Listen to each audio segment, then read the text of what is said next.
Like figures will start to appear. Like you guys are just figures that, like everyone is representative of one of 12 frequencies. There's not really much difference between all of us. It's like we're each representing a constellation in each other's dream. Do you see, it's like we're not really body identities. Do you see, like we're threads, with threads of frequency that appear in this time and place, represented in body identities. But who you truly are, as spirits, like as a thought in the mind of God, there's not much difference between all of us. We're just one aspect of the Godhead. That's a good way to describe it. Yes? Every one of us is a memory or a thought in the mind of God. It's a play of consciousness. And you begin to see that the idea of time and space is an illusion. And that in fact, all the representatives of time and space are right here with you in this room. Like you don't have to go searching for different souls, because the representatives of the fragmented Godhead are all here with you. It's all going on in your mind. Yes?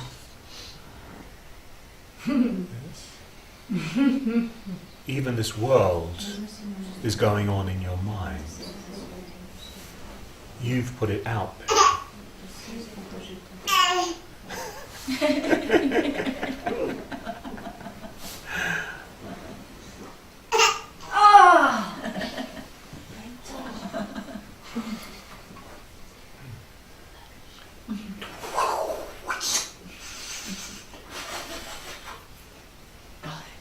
And so the game is always going on. Now, while it's going on, not everyone is choosing to play it. And so this comes down to decision. So at some point in your own personal dream, you recognize that you're beginning to exhaust your potential as your dream character. And there's an impulse within you that recognizes that your time is coming to an end as a dream figure. And so you find yourself in a place like this, in a context that represents awakening. Why does that happen? Because the whole game is benevolent. Yes, it won't let you stray too far from your source. There's always a benevolent force bringing you back to your home. And then you begin to choose to enter into the game more willfully.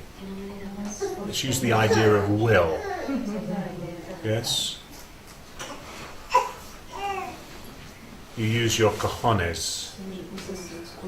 Yes! Yeah, you just go, I'm in the game. I've decided to play the game finally. I'm going to play my final game here.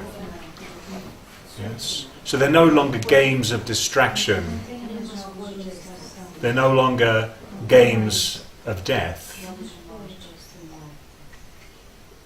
You finally choose to play the only real game that's going on, which is the game of resurrection, ascension, self-realization. Yes, God-realization. Yes. Now, no one can force you to when to make that decision. But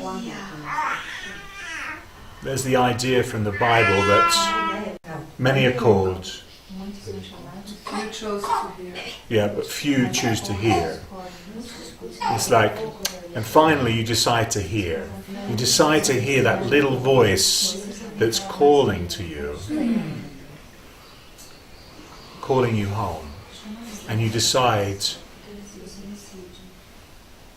to let that be the director of your final game. You choose to enter in. The problem is, you, as a human being, are addicted to giving meaning to something which has no meaning.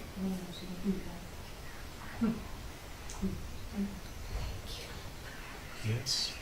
So on this blank canvas, you project your own ideas. The images reflect back to you your projected ideas. In other words, you get the result of your mind. Or projection makes perception. Now, how does this world disappear? You have to stop projecting your own ideas. Do you see? That's it. That's the simplicity of the whole Course in Miracles. I can't get more simple than that. What happens when you stop projecting your own ideas? Yes. You come into stillness. You're not really even thinking. You're just an empty space left vacant. What happens next? Yes, and now I'm coming full circle with the teaching.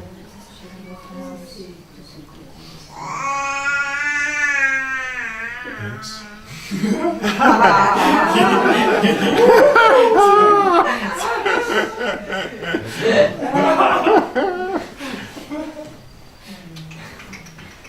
When you stop projecting your ideas and you come into that empty space right in the center, right as the center, in other words, you're embodied as the center, you have one final moment of true perception. One instant where the mind of God is looking out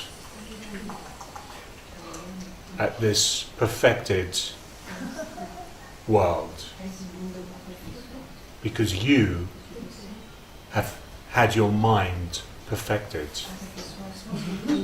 purified.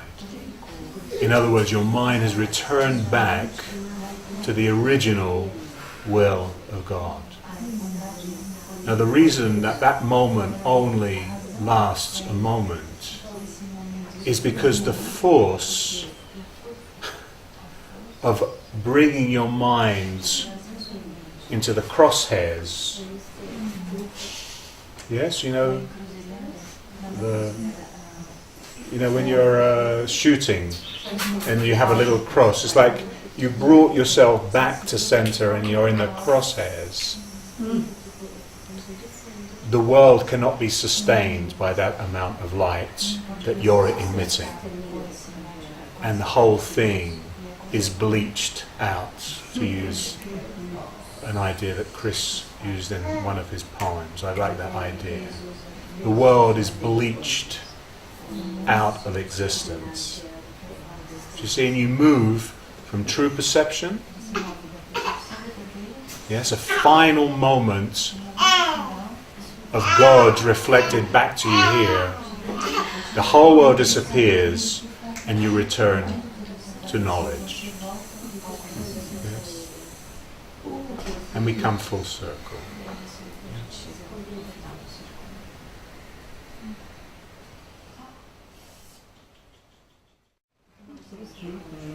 When will you enter in? You're determining that for yourself. Usually it happens when you've had enough of dreaming. You kind of realize none of this goes anywhere. I just keep getting old and sick and dying. And then I'm back here again, getting old and sick and dying. Yes, this is an Eastern idea of breaking the wheel of samsara. Finally you want to step off that karmic wheel that keeps incessantly rolling on and on and on and on and on and on. It's like, okay, enough. This is the moment that I choose to stand still. I will not die again. I'm not going to do it anymore. I refuse. I'm not going to play that game anymore because it's a boring game. It's just a bad habit. It's just a bad, exactly. It's just a bad habit. Oh my God. There's a much more interesting game going on that will cause you ever increasing amounts of joy. It's a much better game to play. And nothing is lost, and everything is gained. No sacrifice is required at all. I love you.